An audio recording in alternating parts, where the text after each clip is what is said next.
C'est net là. Mais mec, t'es en train de filmer là? Ok, d'accord. Ouais, donc tu vois, je me fais interviewer parce que je suis une star. Non, en fait, il interview de tous les élèves d'AEDS 910. Moi, je m'appelle Minho, donc, et je suis... Tu m'as loupé là. Tu m'as méchamment loupé là.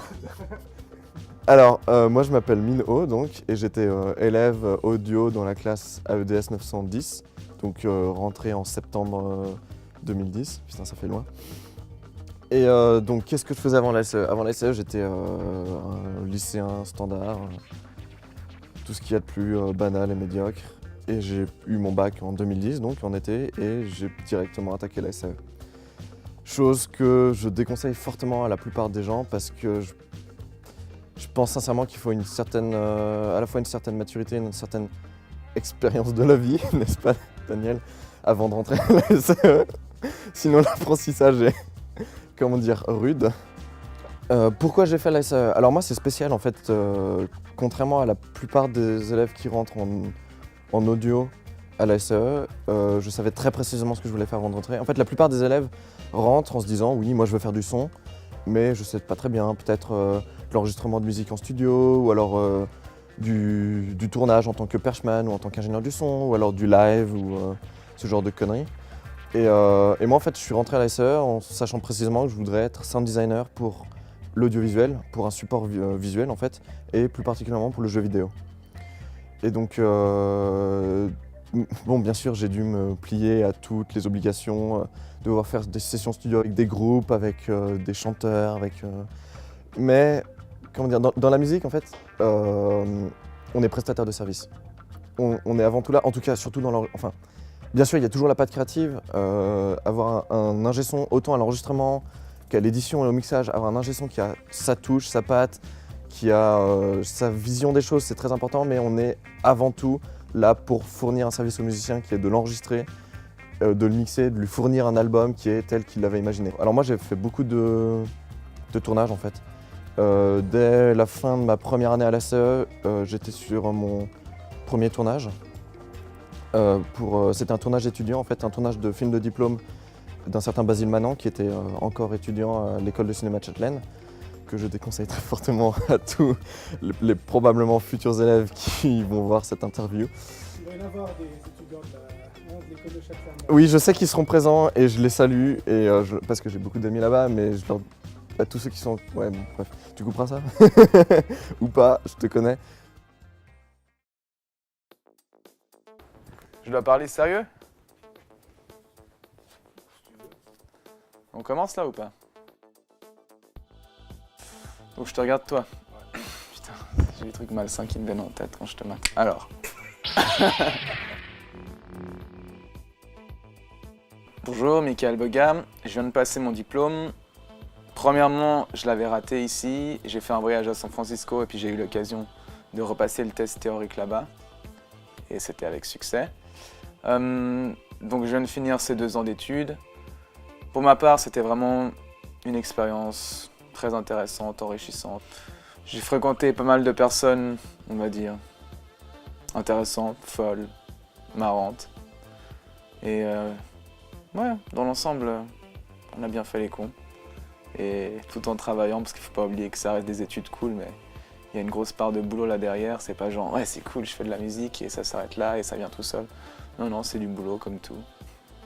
J'ai appris beaucoup de choses, j'ai eu pas mal de temps libre pour faire ma musique, pour vivre ma vie aussi, simplement pour sortir. J'ai côtoyé des profs intéressants qui ont toujours été sympathiques, aidants. Et j'espère pouvoir en tout cas continuer dans cette voie. Trouver du travail dans le jeu vidéo, dans le cinéma, ça serait l'objectif. Donc on verra où ça va me mener. Voilà. Je me suis trouvé moche, je me suis trouvé en train de mal parler, déjà que je sais pas bien parler. Arrête de... Eh vas-y, filme mes... Ah vas-y. Merde, t'es en train d'enregistrer.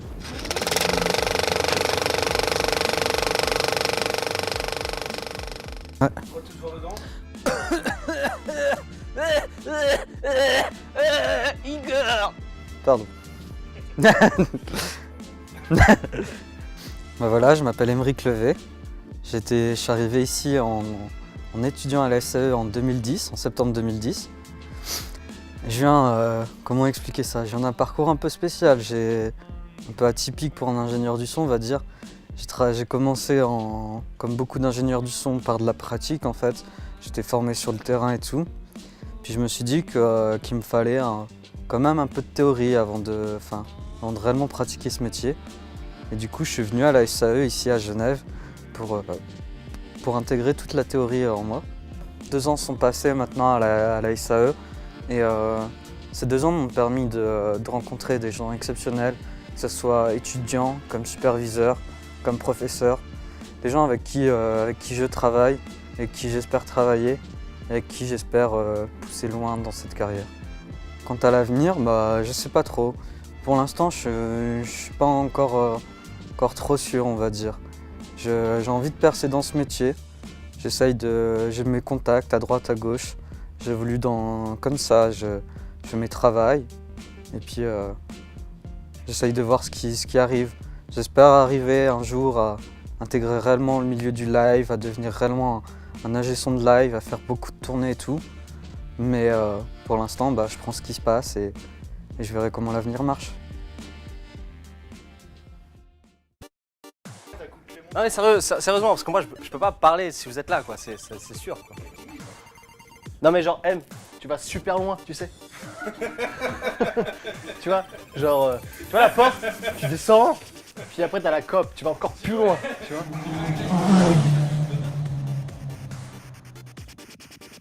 Alors je m'appelle Osterman Eric, j'ai fait la formation audio-ingénieur à la SAE de Genève. C'était des études que je voulais faire depuis un bon paquet d'années.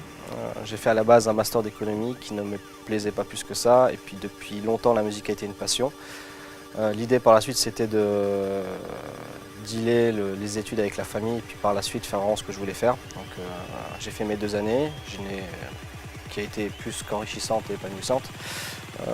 Ces études ont permis d'apporter un côté concret à ce que je connaissais qui était très subjectif à la base. Après, en dehors de ça, ces études m'ont aussi beaucoup apporté de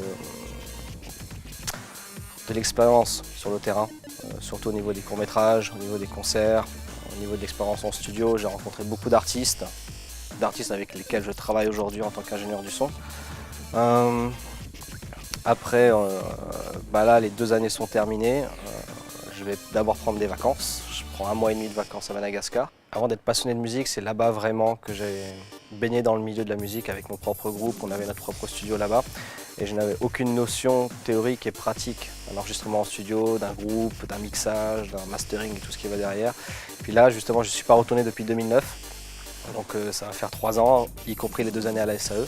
Et donc là, j'ai vraiment envie d'y retourner pour appliquer sur le terrain, ne serait-ce que même de revoir les vieilles têtes, les vieilles connaissances que j'avais là-bas, qui étaient ingénieur du son. Même si ça reste à un niveau très local et très afrique, ça serait surtout pour le plaisir de retourner dans ce milieu-là, parce que c'est juste une ambiance qui est super cool, quoi. Il n'y a pas toutes ces normes, il n'y a pas tout ce côté, je sais pas, standard, tout ce côté niveau qualité européen, international. C'est un peu le petit îlot isolé un peu de tout ça. Et puis moi, j'ai vraiment envie d'y retourner là-bas juste pour retrouver cette ambiance, travailler avec les personnes avec lesquelles j'ai travaillé en 2005, en 2006. Et voilà. Mais bon, toujours dans un contexte de vacances, c'est-à-dire ça ne serait pas pour chercher rémunération ou quoi que ce soit, c'est surtout pour le plaisir de travailler avec des gens qui m'ont permis d'apprécier ce métier, quoi. Et puis en dehors de ça, pour mes projets personnels, c'est-à-dire extérieurs à toutes ces personnes que j'ai rencontrées, c'est d'ouvrir mon propre control room. Pas un studio professionnel proprement dit, pas non plus une entreprise. Ce serait plutôt d'avoir mon petit cocon, ma petite bulle pour pouvoir toujours travailler sur mes projets personnels. Et puis voilà.